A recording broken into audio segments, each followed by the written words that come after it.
Sir जय हिंद। Major general Rajan Kochhar sir, जय हिंद। बहुत बहुत शुक्रिया समय देने के लिए। Thank you sir.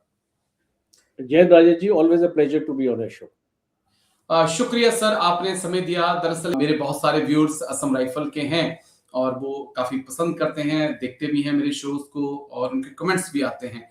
लेकिन आज बड़ा खास दिन उनके लिए। आज 191वां उनका जो है रेजिंग डे है। तो मुझे लगा सर की एक बेस्ट विशेस मेरी तरफ से भी और सर की तरफ से भी। और मैं चाहूंगा कि कैसे आप देखते हैं सर, सबसे पुरानी फोर्स मुझे लगता है कि इंडियन आर्मी में चंद यूनिट होंगी जो इससे पुरानी हो। 1835 में शायद इनका रेजिंग हुआ था। इससे पुरानी फोर्स शायद ही कोई हो। इतना पुराना इतिहास, लेकिन आज भी दुविधा में। एक तरफ एमओडी, एक तरफ एमएचए सर।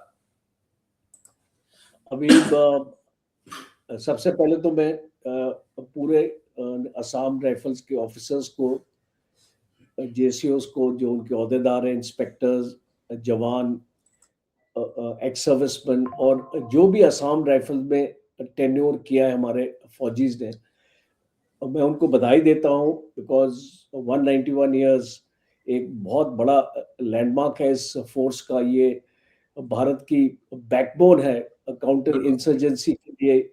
इसको बनाया गया था खासतौर पर नॉर्थ ईस्ट के लिए, और एक डिसाइसिव रोल असम राइफल्स ने प्ले किया है स्टेबलाइज करने का। इंसर्जेंसी जब नागालैंड में थी, मणिपुर में थी, असम में थी, तो बहुत इंपॉर्टेंट रोल असम राइफल्स ने प्ले किया है। 46 बटालियंस हैं इनकी जो काम करती हैं राउंड द क्लॉक, और इनका अच्छा काम देखते हुए इनको जम्मू एंड कश्मीर में भी इंडक्ट किया गया है।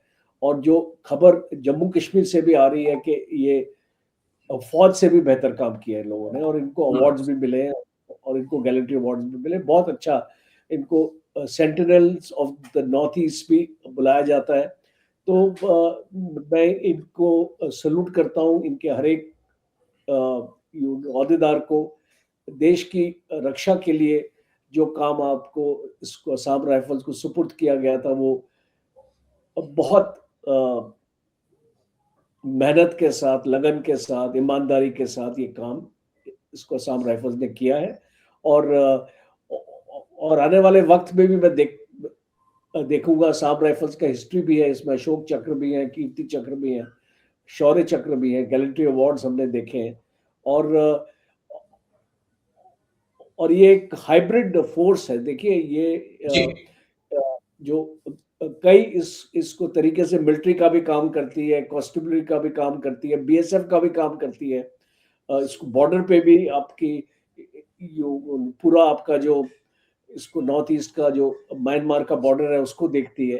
तो ये इसको बहुत ही एक बेहतरीन फोर्स है, और मैं चाहूंगा कि गवर्नमेंट इस फोर्स को और बेहतर बनाए। और हम बात कर रहे हैं इनका ऑपरेशनल रोल और इनका एडमिनिस्ट्रेटिव रोल। इनको आपने दो भागों में बांट रखा है, और जो असम राइफल्स के लिए सही नहीं है। बिकॉज इनका जो कमांड एंड कंट्रोल है वो एक ही चैनल से होना चाहिए।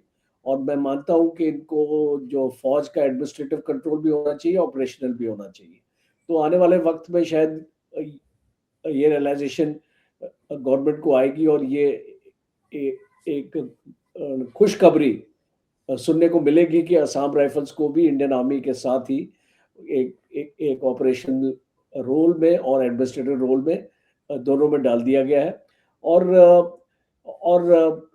जो आज माहौल है देश का, जिस तरीके से चैलेंजेस है असम राइफल्स के सामने, फोर्स प्रोटेक्शन का एरिया, रियर एरिया सिक्योरिटी एक बहुत बड़ा है। आपका सिविक एक्शन करते हैं, इंटेलिजेंस गैदरिंग करते हैं, सर्वेलेंस करते हैं, डिजास्टर रिलीफ और आपका ह्यूमैनिटेरियन है।